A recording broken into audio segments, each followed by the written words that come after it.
नमस्कार, आपण पाहता प्रभावशाली न्यूज. तर आज आम्ही सध्या चेंबूर वॉर्ड क्रमांक 152मध्ये आहोत आणि एकंदरीत आपण बघताय तर चेंबूरमधनं एकंदरीत BSP पार्टीच्या माध्यमातून अधिकृत उमेदवार म्हणून लहू कांबळेजी हे निवडणुकीच्या सामोरं जात आहेत. काय विषय असतील, काय प्रश्न असतील, ते जनतेसाठी ते नेतृत्व करतात आणि जनता कशी स्वीकारते त्यांना हे पाहणं आता महत्त्वाचं राहील. तर आपल्यासोबत BSPचे प्रभारी मुंबईचे ते पण आपल्यासोबत ॲडव्होकेटजी. तर आपण थोडक्यात त्यांच्याकडे जाणून घेतो. तर काय सांगाल, एकंदरीत आपण उमेदवार निवडलेला आहे, काय विषय असतील जनतेच्या संदर्भात आणि काय वाटतंय, जनता कसा आशीर्वाद देईल? मुंबईच्या जनतेला आम्ही सांगू इच्छितो की बहुजन समाज पार्टी ही देशातील 3ऱ्या नंबरची राष्ट्रीय पार्टी आहे आणि या 3ऱ्या नंबरच्या राष्ट्रीय पार्टीच्या माध्यमातून आम्ही मुंबई शहरामध्ये 77 उमेदवार आमच्या आज रोजी रिंगणामध्ये आहेत. सगळ्यात मोठी बहुजनांची पक्ष म्हणून बहुजन समाज पार्टी आज मुंबईमध्ये या निवडणुकीच्या मैदानात आहे.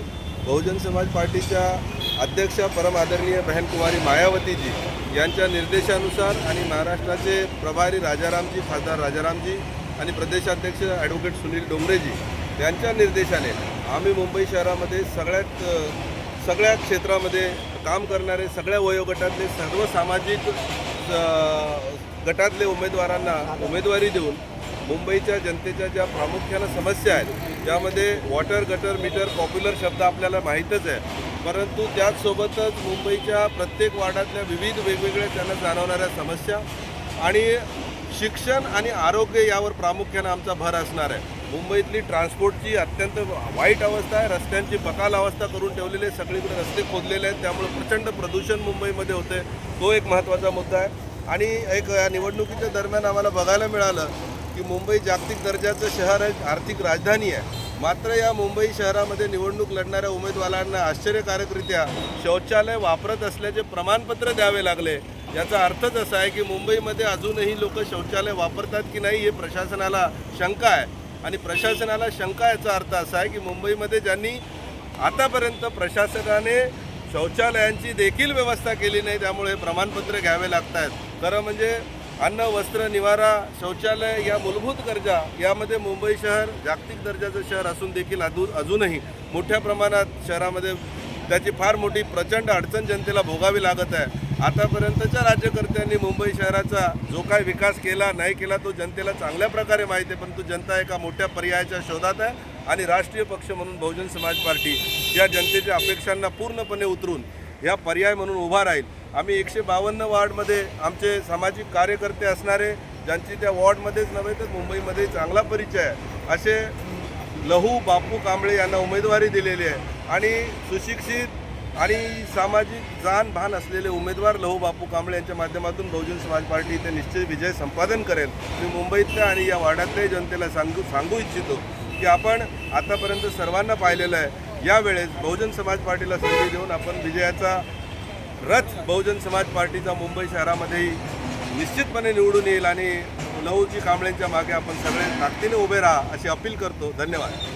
बहन मायावतीने आपल्याला एक संधी दिलेली आहे, कसं पाहताय आता? आणि समोर बलाढ्य पक्षही समोर दिसत आहेत, तर काय वाटतंय, आव्हान आहे का समोर? सुरुवातीला मी आमचे प्रभारी धनराज जयमंगलजी यांचं मनापासून आभार मानतो की त्यांनी माझ्यावर विश्वास ठेवून BSPच्या वतीनं मला लढायला या ठिकाणी सांगितलेलं आहे. माझी लढाई ही इथल्या असणाऱ्या प्रस्थापित लोकांच्या विरोधात आहे की सिद्धार्थ कॉलनी ही वसती बाबासाहेब आंबेडकरच्या चळवळीचा बालेकिल्ला आहे आणि या चळवळीच्या बालेकिल्ल्यामध्ये ज्या ज्या प्रस्थापित पक्षांनी, ज्या सत्ताधारी असेल किंवा विरोधी असतील, या लोकांनी सिद्धार्थ कॉलनीतला उमेदवार दिलेलंच नाही, सर्वांनी बाहेरचे उमेदवार दिले. म्हणजे सिद्धार्थ कॉलनी एवढी बाबासाहेबांच्या चळवळीचा बालेकिल्ल्याचा केंद्रबिंदू आहे. इथे सर्व म्हणजे इथं जे काय आंदोलन झालं तर पहिलं आंदोलन इथून सुरुवात होतं. त्या सिद्धार्थ कॉलनीच्या नागरिकांच्या माध्यमातून तुम्ही उमेदवार देत नाही ही एक मोठी शर्मेची गोष्ट आहे. आणि या सिद्धार्थ कॉलनीचा अपमान झालेला आहे. आमच्या सिद्धार्थ कॉलनीचा, सिद्धार्थ कॉलनीमध्ये हा जो झालेला अपमानाचा सामना करण्यासाठी आणि प्रस्थापितांच्या माध्यमातून जे काही त्यांनी जे घरांशाही जी केलेली आहे, सुनाला तिकीट, मुलाला तिकीट, भाऊला ह्याला तिकीट, त्यांना तिकीट, मग आम्ही काय करायचं? आम्ही 40 वर्ष राजकारणामध्ये सामाजिक सेवेमध्ये आम्ही आहे, आम्ही काय करतो? आणि त्याच्यामुळे शेवटी तो हा निर्णय मी आमच्या BSPच्या माध्यमातून मी हे केला. त्यांना मी विनंती केली की मला ह्या ठिकाणी तिकीट द्या, कारण बाबासाहेबांचा हाती मला इथं चालवायचं. एकंदरीत आपण राष्ट्रवादी काँग्रेस पार्टीमध्ये होता, मग तिकडून काय झालं, का आपल्याला इथे यावं लागलं? राष्ट्रवादी काँग्रेस पार्टीचा मी होतोच, त्याच्यामुळं त्यांनी हा जो वॉर्ड आहे हा अगदी शिवसेना आणि यांना सोडला. दुसरे राष्ट्रवादी त्यांनी वेगळे लढले. त्याच्यामुळं माझा महत्त्वाचा मुद्दा असा आहे की मी आता कोणत्या पक्षात तो होतो ते आता नाही. मी माझ्या सिद्धार्थ कॉलनीचा सुपुत्र आहे. मी माझ्या सिद्धार्थ कॉलनीचा जन्म झाला जन्मभूमी आहे. सिद्धार्थ कॉलनी माझी कर्मभूमी आहे. आणि त्या सिद्धार्थ कॉलनीमध्ये जर माझ्यासारख्या प्रामाणिक कार्यकर्त्याला जर कोण जर विचारात घेत नसेल तर तो पक्ष माझ्यासाठी काही कामाला नाही. त्यामुळं बाबासाहेबांचा हत्ती निळा झेंडा ह्या घेऊन मी जनतेसमोर जाणार.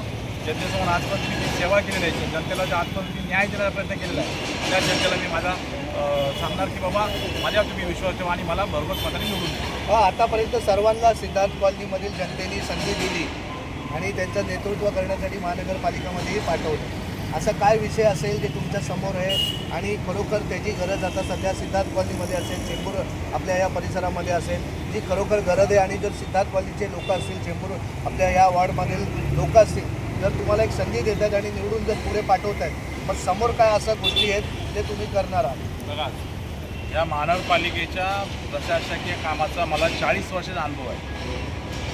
महानगरपालिकेची काय कामं आहेत, काय कामं नाहीत, कशी कामं करायची हे मला ते पाठांतर आहे सगळं. पण त्यामुळं माझ्या डोळ्यासमोर मी पण झोपडपट्टीलाच रहिवाशी आहे.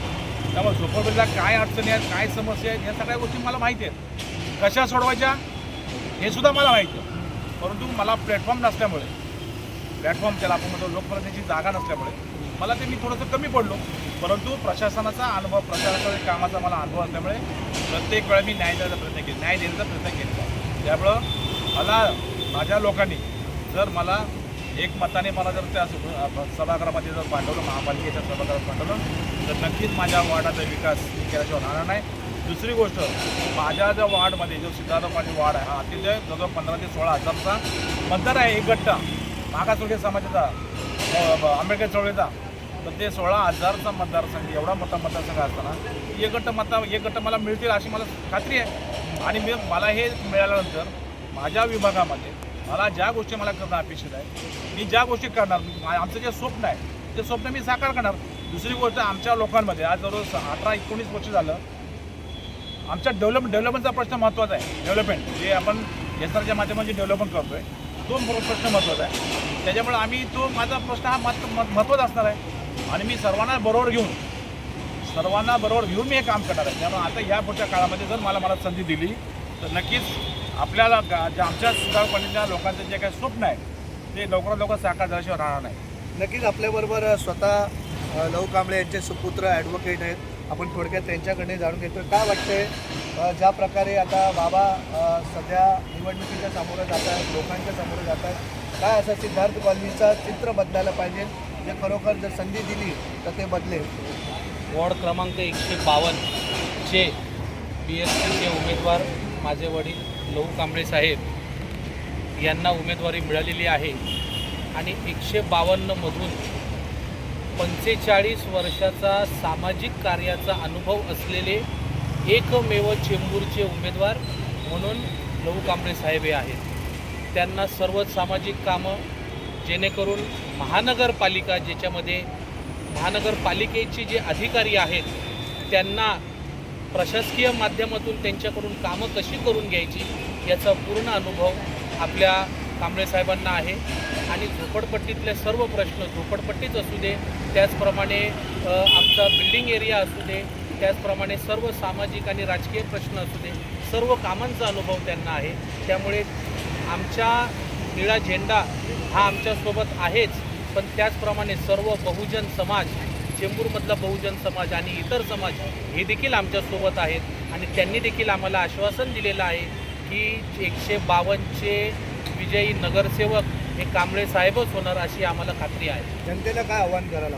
मी सर्व चेंबूरच्या आणि 152च्या जनतेला हेच आवाहन करतो की विकास हा जर आपल्याला हवा असेल आणि तो देखील प्रामाणिक, अनुभवी आणि जलद गतीने मिळणारा विकास जर आपल्याला हवा असेल तर लहू कांबळे साहेबांशिवाय आपल्याला पर्याय नाही.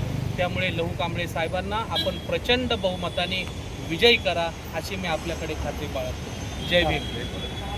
विशेष म्हणजे सिद्धार्थ कॉलनीमध्ये जे प्रस्थापित पक्ष आहेत, मग ते काँग्रेस असेल, मनसे असेल, BJP असेल, राष्ट्रवादी पण आहे, या लोकांनी जे उमेदवार इथे दिलेले आहेत त्यांना स्वतःचं मत नाही आहे, बाहेरचे उमेदवार दिलेले आहेत. त्याच्यामुळं सिद्धार्थ कॉलनी जनता ही नाराज झाली आणि त्याच्यामुळे ह्या नाराजीचा फायदा आणि मी काम करतो प्रामाणिक काम करण्याचा फायदा हा मला नक्कीच मिळेल असा आशावाद इथे व्यक्त करतो. आणि BSPची ताकद मी माझ्या वॉर्डमध्ये चांगली ठेवेल, ताकद वाढवेल एवढे मी आश्वासन या आमच्या माध्यमातून. तर आपण बघितलं की भूमिपुत्र आहेत आणि आता भूमिपुत्राला एक संधी जनता देते का मतदानाच्या माध्यमातून आणि कशा प्रकारे नेतृत्व करण्यासाठी एक संधी लहू कांबळेजी यांना भेटते का, तर हे आता येणाऱ्या 16 तारखेला आपल्याला बघायला भेटेल. तर नक्कीच हा उमेदवार कसा वाटतोय, खरोखर काम करू शकतो का, तुमच्या विश्वासावर खरा उतरू शकतो का, तर नक्कीच आपण आपले मत कमेंटच्या माध्यमातून नक्कीच द्या आणि पाहत राहा प्रभावशाली न्यूज. डॉक्टर बाबासाहेब आंबेडकरांचा बहुजन समाज पार्टीचा बीएसपी की क्या पहचान, बीएसपी की क्या पहचान, डॉक्टर बाबासाहेब आंबेडकरांचा